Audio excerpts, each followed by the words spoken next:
La troisième édition de Tradimo Vacances enrichit la culture générale sur le patrimoine ivoirien. Les visites touristiques s'enchaînent avec Tata Naomi. Dans le cadre de la colonie de vacances Tradimo, les Tradimorois et Tradimoraines ont visité le poste d'observation du coton et le village des tisserands de Ouaraniéré le samedi 3 août 2024. Blanc, absorbant, brillant, le coton, la fibre naturelle la plus utilisée au monde. Des dizaines de tonnes sont produites chaque année. On le trouve partout. Vêtements, tenues de travail et bien d'autres. Dans cette industrie, la Côte d'Ivoire, quatrième producteur africain du coton, compte encore quelques champions dans le textile technique et les produits d'hygiène. Mais quelle est la chaîne de transformation du coton en produit fini? La colonie de vacances Tradimo s'est rendue au poste d'observation du coton dans le village de Nalugoka, à quelques encablures de la ville de Korogo. Accueilli par une équipe de la compagnie ivoirienne de coton Koissé de la région, les enfants ont été instruits sur le mode d'installation de la culture cotonnière et du maïs. Relativement au maïs, les plantations s'étendent sur près de 359 000 hectares, principalement au nord du pays, avec la région des savanes qui à elle seule fournit 60% de la production nationale, selon le ministère de tutelle. Après plus d'une heure, les Tradimorois et Tradimoraines se disent édifiés. Je suis venu découvrir les plantations de maïs et de coton. Le maïs, pour le développement, c'est 90 jours. Et pour le coton, c'est 120 jours. Je sais que aussi pour le coton, la capsule, après les 120 jours, la capsule commence à donner du coton. Le coton, il est blanc. On peut faire des tissus, des pagnes et des habits. J'ai appris que le coton germe à partir de 90 jours à 120 jours. Et après la récolte du coton, les cotons sont emmenés dans une usine pour se faire égrener. Et ensuite, ils sont emballés pour l'exportation en Europe. J'ai déjà vu une fois, mais je n'ai pas su que c'était du coton. Maintenant, la plante du coton s'appelle le cotonnier. On peut utiliser la poudre du maïs pour faire du kabato. Et on peut braiser le maïs. Sur place, une démonstration de la consommation du maïs a été observée, ainsi qu'une instruction sur le mode de production de l'arachide.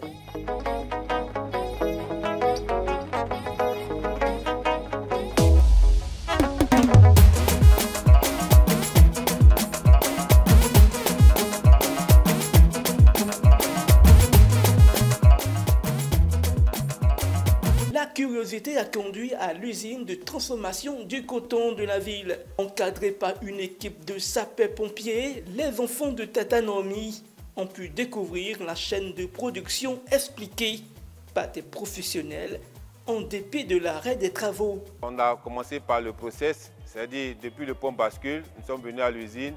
On nous a montré un peu comment se fait l'égrenage, aussi comment on fait la conception des barres de coton, aussi comment on transporte le coton, et aussi vous dire qu'après la finition, nous exportions le produit fini qui est le coton brut en Europe. Après une pause déjeuner, cap sur le village de Ouaraniéré qui signifie en droit son fétiche, en Sénoufou. Il est réputé par ses tisserands. Ici, le métier de tisserand est héréditaire. Je travaille avec le coton et la navette. C'est un travail héréditaire. Même si tu vas à l'école, pendant les vacances, tu dois venir faire ça d'abord. Mais on commence par les bobinages d'abord. À l'âge de 7 ans, on commence. Déjà, le petit, il est en train de faire là-bas. Voilà. On commence à faire les bobinages à l'âge de 7 ans. À l'âge de 12 ans, on t'apprend à tisser. Les femmes tissent pas. Mais ce n'est pas interdit aux femmes, mais les femmes tissent pas. C'est les femmes qui font le crochet. Organisés par tranche d'âge, les enfants ont eu droit à une démonstration de la conception des fils locaux à base de coton. Ce matériel sert à faire des pagnes tissées, communément appelées kita, à l'aide de la quenouille. Le travail qu'elle est en train de faire sur le coton, on appelle ça le cardage. Elle est en train d'enlever ce qu'elle a cardé. Elle a rendu doux. Elle est en train de faire la filature du coton pour obtenir ce qu'on appelle le fil local. Une démonstration de la conception d'une pelle a également été réalisée. L'artiste se sert d'une quenouille, de colorants naturels et d'une plume. Et le résultat est impeccable à la fin. Surprise! Tata Naomi et son reporter s'appellent ont été habillés en public par M. Karaboué, l'un des fils de la grande famille Gankoulibaly. Bien-aimée, Tata Naomi restera la meilleure. Oh, je ne vous entends pas, les amis. Tata Naomi restera la meilleure. Pour rappel, mise en œuvre par Tata Naomi et soutenue par l'ONG Souris d'enfants et Totem Communication.